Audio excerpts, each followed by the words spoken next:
Hello everyone, कैसे हो आप सब लोग। आई होप आप स्वस्थ होंगे, सुरक्षित होंगे। स्वागत है आप सभी का हमारे यूट्यूब चैनल पर। आज हम जो 12th क्लास का चैप्टर नंबर 24 है, उसका एक टॉपिक है सर्कुलेटरी सिस्टम, उसके बारे में चर्चा करेंगे। वहन तंत्र, जैसा कि आपने देखा कि अपनी बॉडी में विभिन्न तंत्र कार्य करते हैं, जैसे पाचन तंत्र, श्वसन तंत्र, उत्सर्जन तंत्र, वहन तंत्र, प्रतिरक्षा तंत्र। उसी प्रकार से एक तंत्र है वहन तंत्र, जो विभिन्न पदार्थों के सर्कुलेशन से संबंधित है अपनी बॉडी में। यदि वहन तंत्र की बात करें तो ये मुख्य रूप से दो प्रकार का होता है। सर्कुलेटरी सिस्टम मुख्य रूप से दो प्रकार का होता है। फर्स्ट होगा ब्लड सर्कुलेटरी सिस्टम,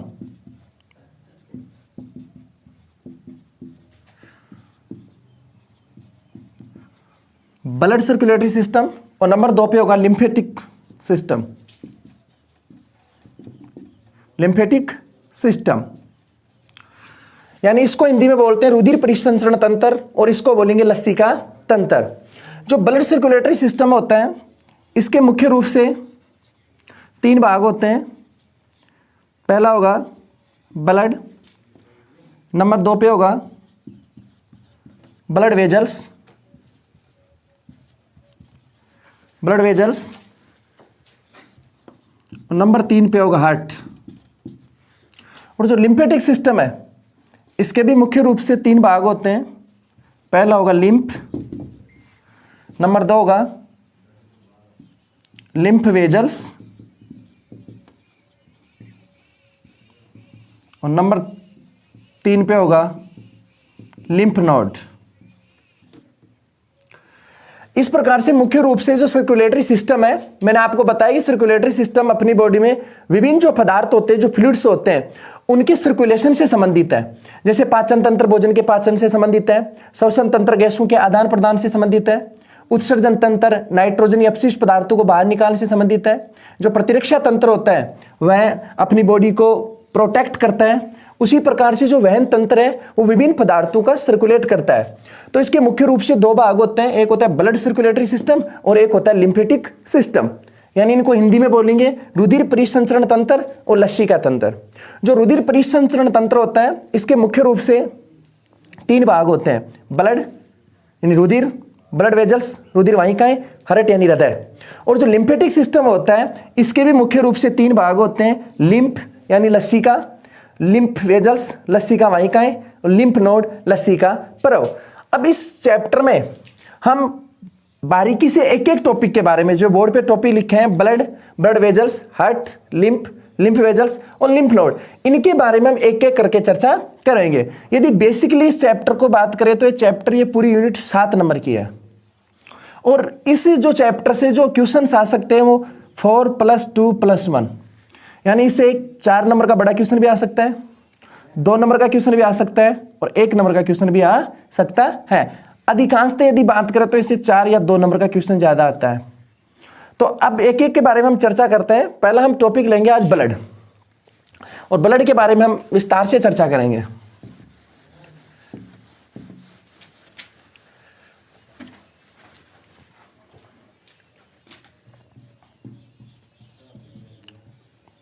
ब्लड के बारे में हम विस्तार से चर्चा करने वाले हैं।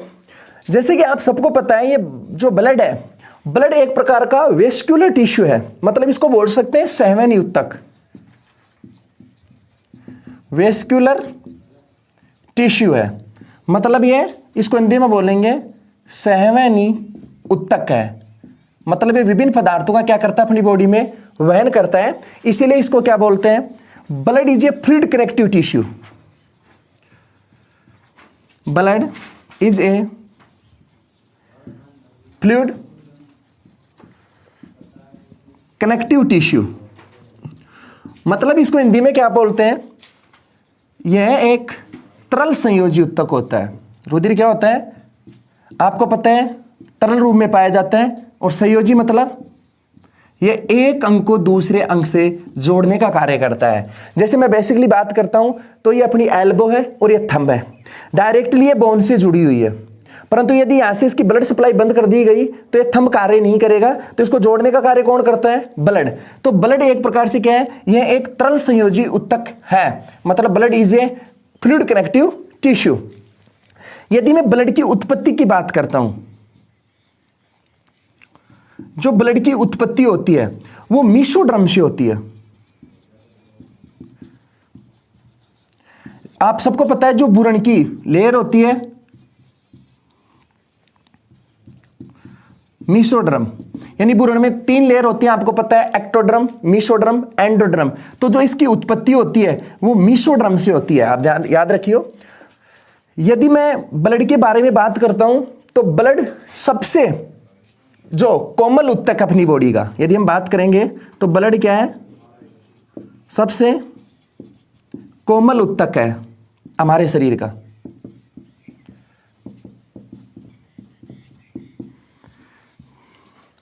नेक्स्ट टॉपिक में यदि चर्चा करते हैं तो ये ब्लड अपनी बॉडी का 7 से 8% भाग बनाता है, या 7 से 8% होता है, यानी लिख सकते हैं ये कितना प्रतिशत भाग होता है? 7 से 8% हिस्सा होता है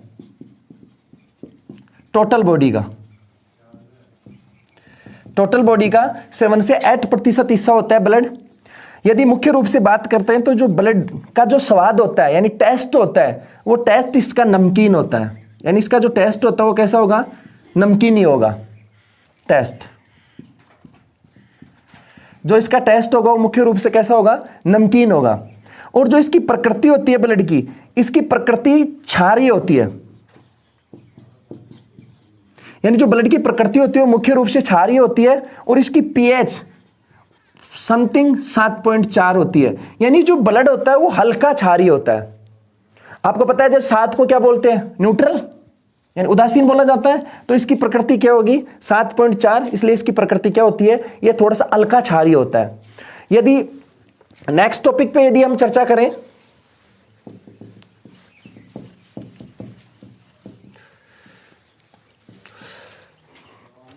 एक स्वस्थ व्यक्ति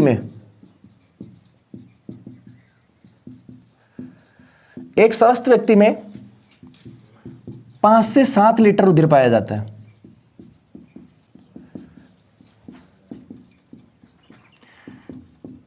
एक स्वस्थ व्यक्ति में 5 से 7 लीटर रुधिर पाया जाता है। एक स्वस्थ व्यक्ति में यानी 5 लीटर भी हो सकता है, 6 लीटर भी हो सकता है, 7 लीटर रुधिर मैक्सिमम पाया जाता है। यदि मैं बात करूं तो जो ब्लड का निर्माण है, ब्लड का निर्माण मुख्य रूप से बोन मेरो में होता है। बोन मेरो को हिंदी में बोलते हैं अस्थि मज्जा। और अस्थि मज्जा किसे कहा जाता है? क्वेश्चन ये उठता है कि अस्थि मज्जा क्या है? What is bone marrow? जो अपनी अस्थियों के बीच में जो खोखला भाग होता है, देखो बोन यानी क्या होती है? अस्थि, और मेरो मतलब होता है जो खोखला भाग होता है, जो अस्थियों के बीच में, हड्डियों के बीच का जो खोखला भाग होता है, वहां पे मुख्य रूप से किसका निर्माण होता है? ब्लड का निर्माण होता है। बट जो छोटे बच्चे होते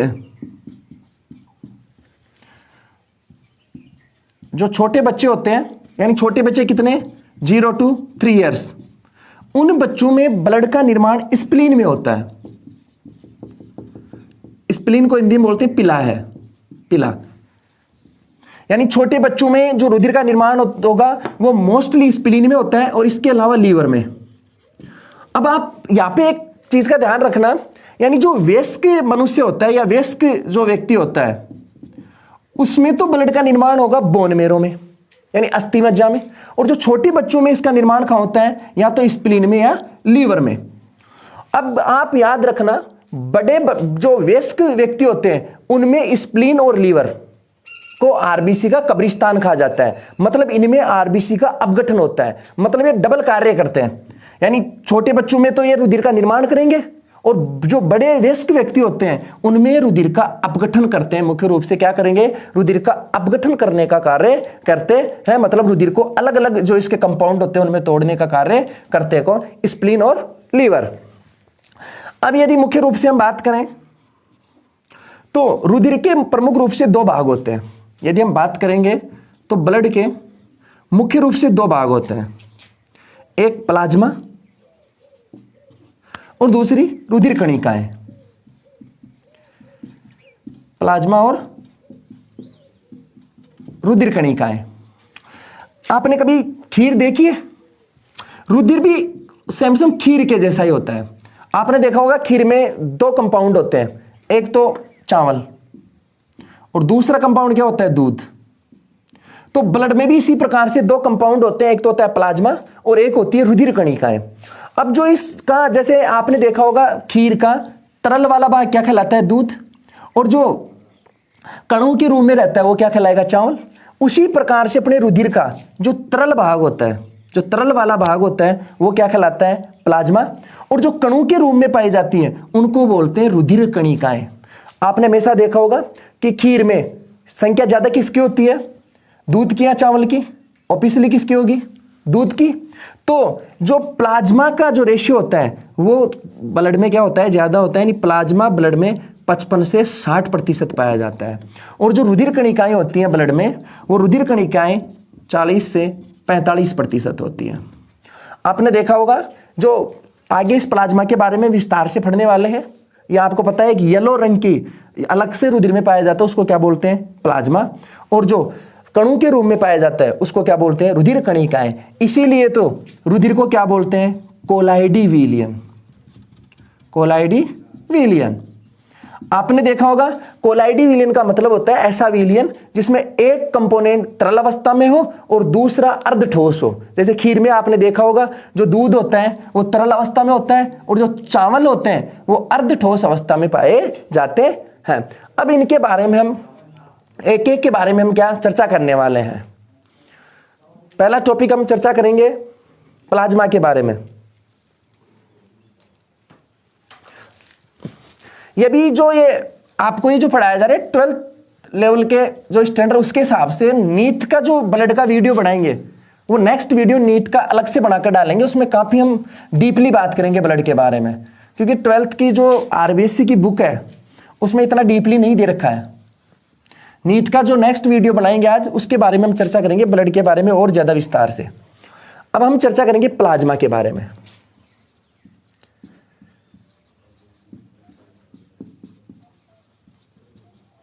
प्लाज्मा मैंने अभी आपको बताया रिसेंटली कि यह रुधिर का तरल वाला भाग होता है। यह रुधिर का तरल वाला भाग होता है।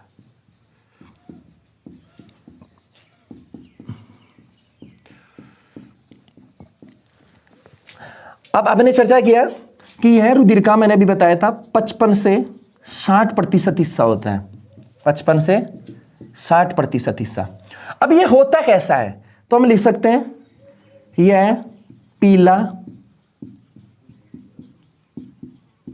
चिपचिपा एवं पारभासी होता है। यह पीला, चिपचिपा और पारभासी। पारभासी का मतलब होता है जिसके आर पार दिखता है परंतु धुंधला। जैसे एक तो होता है पारदर्शी। पारदर्शी का मतलब होता है जिसके आर पार स्पष्ट दिखे, और पारभासी का मतलब होता है जिसके आर पार दिखे परंतु धुंधला दिखे। तो यह पीला, चिपचिपा एवं पारभासी होता है। यदि इसमें मुख्य रूप से हम बात करते हैं तो इसमें 92% वाटर होता है।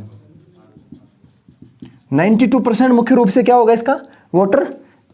एंड जो 8% बच गए वो इसमें होते हैं ऑर्गेनिक एंड इनऑर्गेनिक कंपाउंड, मतलब कार्बनिक एवं अकार्बनिक पदार्थ एवं गैसें। 92% क्या है? वाटर। और 8% क्या है? कार्बनिक एवं अकार्बनिक पदार्थ एवं गैसें। यह मुख्य रूप से इसमें पाई जाती है। अभी मैं एक सारणी बना रहा हूं, उस सारणी में से मैक्सिमम क्वेश्चन यदि 1 नंबर से क्वेश्चन यदि यहां से आएगा तो इस सारणी में से 1 नंबर में से क्वेश्चन उसी सारणी में से पूछा जाएगा। और मोस्टली यहां से 1 नंबर का क्वेश्चन ही आता है, क्योंकि जो 4 नंबर का क्वेश्चन आएगा वो लास्ट में हम हर्ट पढ़ेंगे। हर्ट की जो मैकेनिज्म है उसके बारे में पढ़ेंगे, स्ट्रक्चर के बारे में पढ़ेंगे, ब्लड क्लॉटिंग पढ़ेंगे। वहां से 4 नंबर का क्वेश्चन आने की ज्यादा संभावना रहती है। तो इस सारणी में हम देखते हैं कि प्लाज्मा में कौन कौन से घटक पाए जाते हैं और उनका क्या क्या कार्य है। मैं एक तरफ लिखूंगा ये क्रम संख्या, यहां पे लिखेंगे गुटका नाम, यहां पे लिखेंगे मात्रा, और यहां पे लिखेंगे हम इसका कार्य। और मुख्य रूप से जो क्वेश्चन आएगा वो इसका क्वेश्चन आएगा कार्य में से। हमने पहला लिया क्या, जल, और मैंने अभी आपको रिसेंटली बताया कि जल कितना होता है 92%। प्लाज्मा में जो जल पाया जाता है वो क्या कितना पाया जाता है 92%। अब जो प्लाज्मा में जो जल पाया जाता है इसका मुख्य रूप से कार्य क्या है, देखो इसका मुख्य रूप से कार्य क्या है। एक तो ये परिवहन करेगा, यानी प्लाज्मा के अंतर्गत विभिन्न पदार्थों का परिवहन करता है। दूसरा ये ब्लड प्रेशर को मेंटेन करता है, मैं शॉर्ट में लिख सकता हूं बीपी मेंटेन। दूसरा क्या करता है, बीपी को मेंटेन करता है, यानी ये परिवहन करता है और बीपी को मेंटेन करने का कार्य करता है। अब नंबर 2 पे हम बात करते हैं कार्बनिक यौगिक। कार्बनिक यौगिक, कार्बनिक यौगिक समथिंग 7% होते हैं, और कार्बनिक यौगिकों में आपको पता है मुख्य रूप से 3 ही होते हैं, प्रोटीन, कार्बोहाइड्रेट और वसा। तो पहला हम लेंगे क्या, प्रोटीन। प्रोटीन, अब देखो इसमें यहां से क्वेश्चन आप अच्छी तरह ध्यान रखना, इसमें कौन कौन सी प्लाज्मा में प्रोटीन पाई जाती है। बहुत बार क्वेश्चन आया है कि प्लाज्मा में प्रोटीन का नाम दे देगा, कार्य पूछ लेता है या कार्य दे देता है और उस प्रोटीन का नाम ले लेता है। तो पहली प्रोटीन यदि प्लाज्मा में हम लेते हैं एल्बुमिन। एल्बुमिन, जो एल्बुमिन प्रोटीन है प्लाज्मा में समथिंग 4.5% पाई जाती है। पहला क्वेश्चन, प्लाज्मा के अंतर्गत पाई जाने वाली सबसे ज्यादा मात्रा में जो प्रोटीन है वो कौन सी है, एल्बुमिन। यदि क्वेश्चन आ जाए कि प्लाज्मा में सबसे ज्यादा मात्रा में कौन सी प्रोटीन पाई जाती है, एल्बुमिन। अब इसका क्या कार्य है, एल्बुमिन प्रोटीन का प्रमुख रूप से कार्य क्या है। तो जो एल्बुमिन प्रोटीन है ये रक्त का कोलाइडी प्रासरण दाब बनाए रखती है, या कोलाइडी प्रासरण दाब नियंत्रित करती है। मतलब जो ऑस्मेटिक प्रेशर होता है, प्रासरण दाब जो ऑस्मेटिक प्रेशर है उसको क्या करेगी, नियंत्रित करेगी। मैंने अभी आपको रिसेंटली पहले बताया था कि ब्लड एक कोलाइडी विलियन है। कोलाइडी विलियन का मतलब मैंने बताया था आपको कि एक तरल अवस्था में पाया जाएगा और दूसरा अर्ध ठोस अवस्था में पाया जाएगा। तो रक्त का कोलाइडी प्रासरण दाब नियंत्रित करती है कौन सी प्रोटीन, एल्बुमिन प्रोटीन। अब एक क्वेश्चन यहां से एक और क्वेश्चन आता है कि कोलाइडी प्रासरण दाब कितना होता है रक्त का। ये तो हो गया कि तो कोलाइडी प्रासरण दाब रक्त का होता है, मैं ऊपर लिख देता हूं 28 to 32 mmHg। यदि क्वेश्चन आ जाए कि रक्त का कोलाइडी प्रासरण दाब कितना होता है, कितना होगा 28 to 32 mmHg, ये रक्त का कोलाइडी प्रासरण दाब होता है। नंबर दूसरी प्रोटीन ग्लोबुलिन। जो ग्लोबुलिन प्रोटीन होती है ये 2.5% होती है, यानी जो ग्लोबुलिन प्रोटीन होगी रुधिर में 2.5% होती है, और ये 3 प्रकार की होती है, alpha beta gamma. Alpha beta gamma, यानी इसको हम वैसे साथ कैसे बोलेंगे, गामा ग्लोबुलिन, बीटा ग्लोबुलिन और अल्फा ग्लोबुलिन। अब इनके एक एक के कार्य देखते हैं। देखो गामा ग्लोबुलिन कार्य क्या करती है, यह सीयू का परिवहन करती है। किसका परिवहन करेगी, सीयू, मतलब यह कॉपर का परिवहन करती है। अपनी बॉडी में जो कॉपर पाया जाता है उसको एक स्थान से दूसरे स्थान तक कौन लेके जाएगी, कौन, अल्फा ग्लोबुलिन। दूसरी कौन सी है, बीटा, यह एफ ही का परिवहन करती है।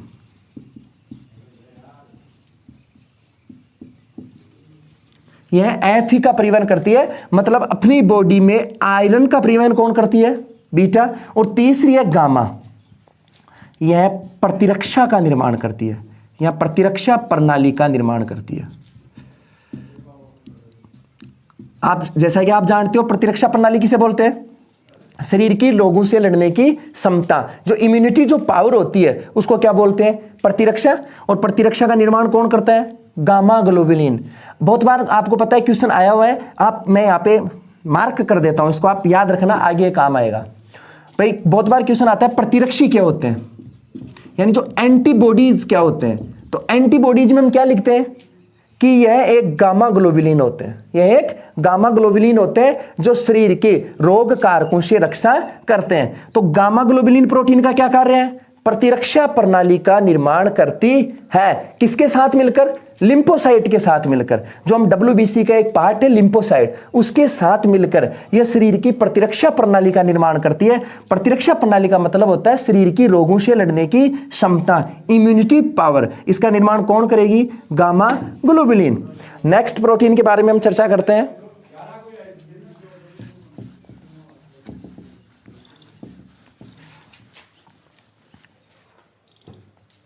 जो तीसरी प्रोटीन है वो है फाइब्रिनोजन।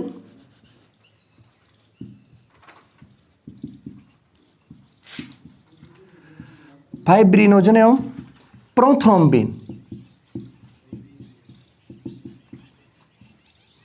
फाइब्रिनोजन एवं प्रोथ्रोम्बिन ये समथिंग 0.5% पाई जाती है। अपने शरीर में कितनी पाई जाती है? 0.5% पाई जाती है। और इसका मुख्य कार्य क्या है? तो इसका मुख्य कार्य याद रखना, ब्लड क्लॉटिंग। ब्लड क्लॉटिंग, जिसको अपनी हिंदी में बोलते हैं रुधिर का थक्का।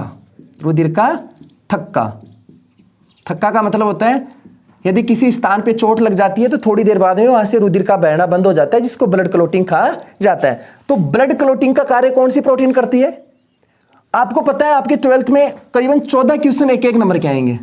तो 14 क्वेश्चनों में से यहां से क्वेश्चन कन्फर्म बनता है। यदि क्वेश्चन आ जाए कि ब्लड क्लॉटिंग का कार्य कौन सी प्रोटीन करती है? फाइब्रिनोजन एवं प्रोथ्रोम्बिन।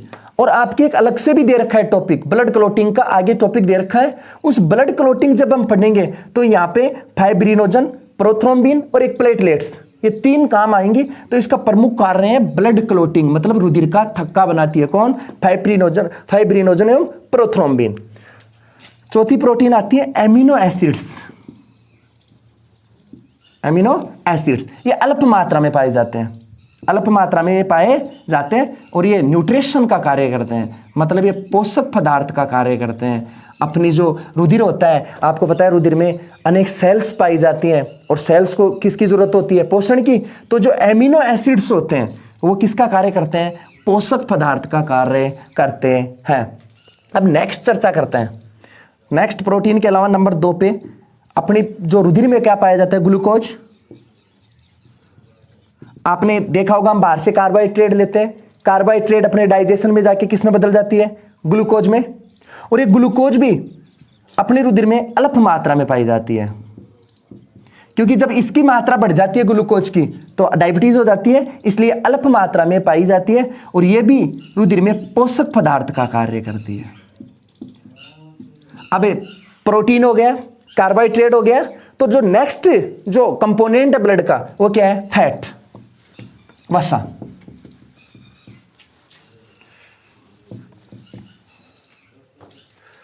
तो नेक्स्ट क्या है? फैटी एसिड, मतलब वसीय अम्ल एवं ग्लिसरॉल। आपको पता है वसा अपने जो छोटे घटक है उनके रूप में अपनी बॉडी में पाई जाती है, क्योंकि वसा जिस प्रकार से कार्बोहाइड्रेट अपनी बॉडी में जाके किसमें बदल जाता है? ग्लूकोज में। उसी प्रकार से जो बाहर से वसा लेते हैं वो अपनी बॉडी में जाके फैटी एसिड एवं ग्लिसरॉल में बदल जाती है, और यह भी एक अल्प मात्रा में पाई जाती है। ये तीनों कंपाउंड अल्प मात्रा में पाए जाते हैं और इसका भी प्रमुख कार्य क्या है? पोषक पदार्थ का। क्योंकि आपको पता है हम 3 चीजें पोषण में प्रमुख रूप से लेते हैं, कार्बोहाइड्रेट, प्रोटीन और वसा। तो ये भी मुख्य रूप से किसका कार्य करती है? पोषक पदार्थ का कार्य करती है। नेक्स्ट हम चर्चा करते हैं यूरिया। यूरिया यह भी अल्प मात्रा में पाया जाता है, समथिंग 0.01%। 0.01% यूरिया अपने शरीर में पाया जाता है। और यूरिया किस काम में आता है? उत्सर्जी पदार्थ। आपको पता है किस कार्य में आएगा? उत्सर्जी पदार्थ। मतलब हम यूरिया को एक्सक्रेटरी सिस्टम के माध्यम से मूत्र के साथ बाहर निकालते हैं, तो ये उत्सर्जी पदार्थ है यूरिया। मतलब ये अपनी बॉडी में स्टोर नहीं होता, और यदि स्टोर हो जाता है तो अपनी बॉडी को ये नुकसान पहुंचाता है, डायलिसिस की स्थिति में पहुंचा देता है किडनी को। तो यूरिया। नेक्स्ट टॉपिक चर्चा करेंगे हम हार्मोन। हार्मोन ये भी समथिंग 0.01% अपनी बॉडी में हार्मोन पाए जाते हैं और ये किसका कार्य करते हैं? वृद्धि नियामक। इन हार्मोनों के बारे में विस्तार से 12th आरबीसी की जो बुक है उसमें जो 28 लेसन है, जो 28वां चैप्टर है, उसमें एंडोक्राइन सिस्टम दे रखा है। उसमें विस्तार से आपके बारे में बता रखा है कि हार्मोन अपनी वृद्धि को कैसे नियंत्रित करते हैं। जैसे मैं आपको एक छोटे से एग्जांपल के द्वारा बता दूं, अपनी जो पिट्यूटरी ग्लैंड होती है उससे वृद्धि हार्मोन निकलता है, जो व्यक्ति की वृद्धि को क्या करता है? नियंत्रित करता है। यदि उस हार्मोन की कमी हो जाती है तो व्यक्ति क्या रह जाता है? बोना। तो हार्मोन क्या कार्य करते हैं? वृद्धि नियामक का कार्य करते हैं। मतलब ये अपनी जो रेगुलर जो ग्रोथ होती है उसको नियंत्रित करते हैं। कौन? हार्मोन।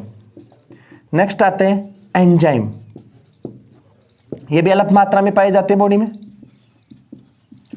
और एंजाइम क्या कार्य करते हैं? यह जैव उत्प्रेरक है। क्या है? जैव उत्प्रेरक है। मतलब ये अपनी बॉडी में जो छोटी छोटी केमिकल रिएक्शंस होती हैं उनको बढ़ाने का कार्य करते हैं। और आपको पता है एंजाइम मुख्य रूप से डाइजेशन सिस्टम में काम आते हैं, पाचन तंत्र में काम आते हैं। जैसे बेसिकली लार में माइलेज एंजाइम होता है, पेप्सिन, लाइपेज, ये एंजाइम क्या कार्य करते हैं? पाचन की दर को बढ़ाते हैं। पाचन की दर को क्या करेंगे? बढ़ाने का कार्य करते हैं। अब ये तो थे रुधिर में कार्बोनिक कंपाउंड, मुख्य रूप से पाए जाने वाले कार्बनिक कंपाउंड जिनके बारे में हम चर्चा कर रहे थे। अब मैंने आपको चर्चा की थी रुधिर में अकार्बनिक कंपाउंड भी पाए जाते हैं, मतलब इनऑर्गेनिक कंपाउंड भी पाए जाते हैं। कौन कौन से इनऑर्गेनिक कंपाउंड पाए जाते हैं प्लाज्मा में, उनके बारे में हम चर्चा करते हैं।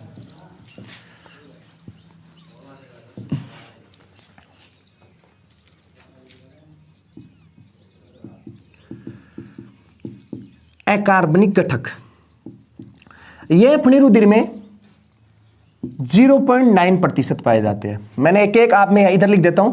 92% वाटर, 7% प्रोटीन, 0.9% क्या होंगे? इनऑर्गेनिक कंपाउंड, और 0.1% अपनी बॉडी में गैसें होती हैं, जैसे मैं आगे बताऊंगा CO2 एंड N2O2। तो अकार्बनिक जो कंपोनेंट होते हैं उन ये पाए जाते हैं 0.9%। पहले पाए जाते हैं आयन। देखो रुधिर में कौन कौन से आयन पाए जाते हैं? Sodium, potassium, magnesium, calcium. Sodium, potassium, magnesium, calcium, chlorine, sulphate, phosphate, ये मुख्य रूप से रुधिर में पाए जाते हैं। आपको पता है आयन दो प्रकार के होते हैं, धन आयन और ऋण आयन। धन आयन और ऋण आयन। धन आयन के रूप में कौन कौन से आयन पाए जाएंगे? Sodium, potassium, magnesium, calcium. ऋण आयन के रूप में क्लोरीन, सल्फेट, फॉस्फेट और एक और बाइकार्बोनेट। ये ऋण आयन के रूप में पाए जाते हैं। अब नंबर 2 पे पाए जाते हैं क्या? लवण। नंबर 2 पे क्या पाए जाएंगे? लवण। आपको पता है लवण पहला कौन सा है? NaCl, मतलब sodium chloride, KCl, potassium chloride. अगला हाइड्रोजन कार्बोनेट। ये मुख्य रूप से इसमें क्या पाए जाते हैं? NaCl, KCl, SCO3। ये मुख्य रूप से इसमें क्या पाए जाते हैं? अपने रुधिर में आयन पाए जाते हैं। अब नंबर 3 कंपोनेंट आता है गैसें। अपनी शरीर में जो गैसें होती हैं वो पाई जाती हैं, जो रुधिर में अपने जो रुधिर में जो गैसें होती हैं वो 0.1% होती हैं। 0.1% होती हैं। और ये आप अच्छी तरह याद रखना, ये pH नियंत्रित करती हैं। जो रुधिर का pH नियंत्रित करने का कार्य कौन करती हैं? गैसें। कौन कौन सी गैसें पाई जाती है रुधिर में?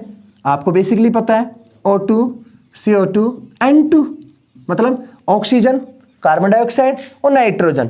ये मुख्य रूप से रुधिर में पाई जाती है। और इनका कार्य क्या है? pH नियंत्रित करने का कार्य है। जब हम आगे पढ़ेंगे, पर आपके नहीं दे रखा है, NCERT की बुक में इसको अच्छी तरह से डिफाइन कर रखा है। pH नियंत्रित किस प्रकार से ये करते हैं और किस गैस की मात्रा बढ़ती है तो pH का मान बढ़ता है, घटता है। ये हम आगे क्या करने वाले हैं? डिस्कस करने वाले हैं। ये हम चर्चा कर रहे थे प्लाज्मा के बारे में। नेक्स्ट वीडियो में हम चर्चा करेंगे जो ब्लड कार्पोसेल्स हैं, रुधिर कणिकाएं हैं, उनके बारे में हम एक एक करके चर्चा करेंगे। आरबीसी के बारे में चर्चा करेंगे, डब्ल्यूबीसी के बारे में चर्चा करेंगे। आप साथ के साथ इन टॉपिक्स के नोट्स मेंटेन करते रहिए। हम इस टॉपिक को 1 by 1 इसके बारे में हम डिस्कस करेंगे। ये काफी लेंथी टॉपिक है। निरंतर हमारे से जुड़े रहिए। हमारे चैनल को ज्यादा से ज्यादा लाइक करिए, सब्सक्राइब करिए। Thank you, all the best.